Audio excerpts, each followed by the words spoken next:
2 ఏళ్ళు అయిపోయింది. 100 రోజుల్లోనే 100 రోజుల్లో 6 గ్యారెంటీలు అమలు చేస్తామన్నారు. మరి 2 ఏళ్ళు అయింది, ఒక్క హామీ అమలైందా సరిగ్గా ఒక్కసారి గుర్తు చేసుకోండి. కొత్తవి అమలు చేయడం దేవుడెరుగు, ఉన్నవి కూడా ఊడగొట్టినారు.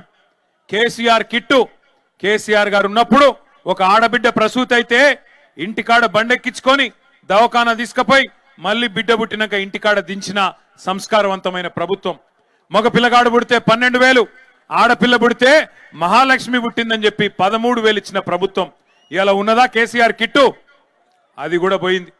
బతుకమ్మ పండుగ వస్తే కేసీఆర్ గారు ఆనాడు ఆడబిడ్డకు ఒక కానుక పెట్టేది, బతుకమ్మ చీర పంపేది. ఇలా వస్తున్నదా బతుకమ్మ చీర? రంజాన్ పండుగ వస్తే రంజాన్ తోఫా ఇచ్చేది. आज मिल रहा आपको रमजान तोहफा नहीं.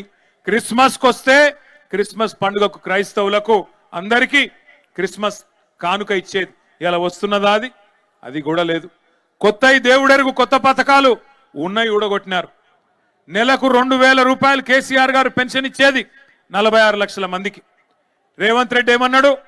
కేసీఆర్ గారు ఒక ముసలమ్మకో ముసలయ్యకో ఇద్దర్ల ఇంట్లో ఒకరికే ఇస్తున్నాడు, నాకు అవకాశం ఇవ్వండి, పాలమూరు బిడ్డను నేను ఇద్దరికి ఇస్తా, ఇంట్లో ముసలమ్మకు ముసలయ్యకు ఇద్దరికి ఇస్తా, ఆయన 2,000 ఇస్తే నేను 4,000 ఇస్తా అన్నాడు.